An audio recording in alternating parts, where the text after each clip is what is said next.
আসসালামু আলাইকুম, শাপলা kitchen and ব্লগে নতুন একটি রেসিপি নিয়ে চলে এসেছি।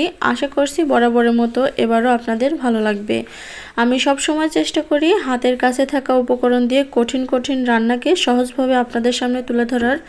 আজকে একদম ইউনিক একটা দুর্দান্ত স্বাদের রেসিপি নিয়ে চলে এসেছি। তো কথা না বাড়িয়ে চলুন চলে যাচ্ছি মূল রেসিপিতে। প্রথমে আমি পরিমাণ মতো পানি দিয়ে দিয়েছি আর এর মধ্যে দিয়ে দিলাম লবণ।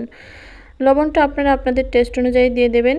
পানিটা যখন ফুল বলক চলে এসেছে, এখন এর মধ্যে দিয়ে দেব চালের গুঁড়ি। এখানে আমি বাজার থেকে কেনা শুকনা চালের গুঁড়িটা ব্যবহার করেছি, আপনারা চাইলে কিন্তু ভেজা চালের গুঁড়িটাও ব্যবহার করতে পারেন। তো আমি চালের গুঁড়িটা দিয়ে ভালো করে নেড়ে চেড়ে নিয়ে নিচ্ছি আর এ পর্যায়ে চুলাটা অফ করে দেব। অফ করে দিয়ে ঢাকনা দিয়ে ঢেকে রেখে দেব 5 মিনিটের জন্য। তো 5 মিনিটের পর একটু ঠান্ডা হয়ে গেছে, তখনই আমি আটাটাকে এভাবে মথে নিচ্ছি। অবশ্যই হালকা গরম থাকতেই কিন্তু এই আটাটা ভালোভাবে করে মথে নিতে হবে। আর দেখুন কতটা সফট করে মেখে নিয়েছি। একেবারে বেশি শক্ত করা যাবে না, আবার একেবারে বেশি সফটও করা যাবে না। তো হাতে এভাবে একটু আটা মেখে নিয়েছি, মানে চালের গুঁড়িটা মেখে নিয়ে এভাবে গোল করে রোল করে নিচ্ছি। তারপর হাত দিয়ে চাপ দিয়ে এভাবে একটা ডিজাইন করে নিচ্ছি। দেখুন আপনারা চাইলে কিন্তু বেলুন দিয়ে বেলে তারপরে একটা কুকি কাটার দিয়ে কেটেও তৈরি করতে পারেন। তো আমি খুব সহজ পদ্ধতিতে শেয়ার করেছি, সেজন্য হাত দিয়েই করে নিলাম। আর একটু পাতলা করেই করবেন, একেবারে বেশি মোটা কিন্তু করবেন না, আবার একেবারেও পাতলা করবেন না। সবগুলো যাতে একই সাইজের হয় সেজন্য আগে থেকে আমি লেচি কেটে নিয়েছি। আর এখান থেকে অল্প একটু আটা নিয়ে মধ্যের যে শিরাটা দিয়েছি সেই শিরাটা দেওয়ার জন্য হাতের মাঝখানে এভাবে একটু ঘুরিয়ে রোল করে নিলেই কিন্তু হয়ে যাবে। এখন এভাবে রেখে এভাবে ভাঁজ দিয়ে একটু চেপে চেপে সেট করে দেব। দেখতে পারছেন এটাকে কিন্তু সেট করে দিচ্ছি নিচে, আর উপরটাতে হালকা চেপে একটু সেট করে দিচ্ছি। আসলে বোঝানোর তো কিছু নেই, দেখে আপনাদেরকে বুঝিয়ে নিতে হবে। এটা বানানো কিন্তু একদমই সোজা, খুব কম সময়ে দ্রুত সময়ে হয়ে যায়। আর যে কোনো অতিথি আপ্যায়নে বা মেহমানদারিতে কিন্তু আপনারা এই পিঠাটা ব্যবহার করতে পারেন। এটা দেখে মেহমানরা খুবই খুশি হয়ে যাবে আর এটার টেস্টও কিন্তু দুর্দান্ত হয়। তো আমি আরেকটা বানিয়ে আপনাদেরকে দেখিয়ে দিচ্ছি। খুব সহজেই বানানো যায়, কোনো রকমের ঝামেলা পোহাতে হয় না। এই যে দেখুন মধ্যে শিরাটা দিয়ে দেব এখন আমি। তো এভাবে করে কিন্তু আমি সবকটা বানিয়ে নিয়েছি, দেখতেই পারছেন।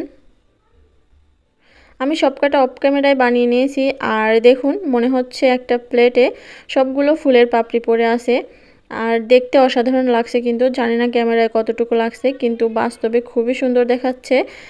আর চলুন তো এটাকে আমি এখন ভেজে দেখিয়ে দিচ্ছি। কড়াতে আগে থেকেই তেল গরম বসিয়ে দিয়েছি আর তেলটা কিন্তু গরম হয়ে গেছে। এখন আমি একে একে এই পিঠাগুলো ছেড়ে দিচ্ছি।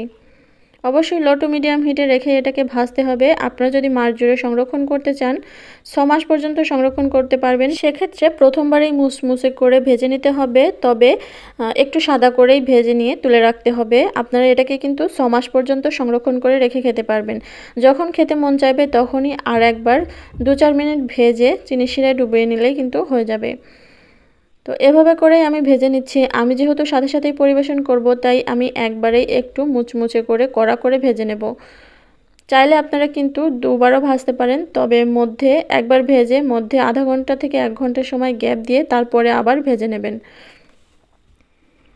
তো আমি খুবই সহজ পদ্ধতিতে আজকে শেয়ার করেছি, কম সময়ে ঝটপট এই নাস্তাটা কিভাবে বানানো যায় সেটাই শেয়ার করেছি। তো এভাবে করেই আমি সবকটা ভেজে নিয়েছি আর দেখতেই পারছেন এর কিন্তু হালকা গোল্ডেন কালার চলে এসেছে। এখন এরকম কালার করেই আমি তুলে নেব। আপনারা যদি চান তাহলে এর চেয়ে একটু গাঢ় কালার করে নিতে পারেন। তো আমি এইভাবে করেই তুলে নিচ্ছি। এখন এটা চিনির শিরায় ডুবানোর পালা। আপনারা চাইলে কিন্তু গুঁড়ো দিয়ে দিতে পারেন, তবে আজকে আমি চিনি দিয়েই করব। এখানে 1 কাপ পরিমাণ দিয়ে দিয়েছি চিনি আর হাফ কাপ দিয়েছি পানি। এখন এই চিনি আর পানিটাকে একটু গলিয়ে নেব।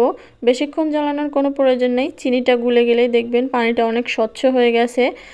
আর হাত দিয়ে চেক করে দেখবেন চটপেটে ভাব চলে আসলে চুলাটা অফ করে দিতে হবে। আপনারা চাইলে কিন্তু গুড় দিয়েও করতে পারেন। গুড় দিয়ে করলে কালারটা তেমন স্বচ্ছ আসে না, একটু গাঢ় টাইপের হয়ে যায়। আজকে যেহেতু আমি একটু স্বচ্ছ করে বানাবো সেজন্য চিনিটা ব্যবহার করেছি।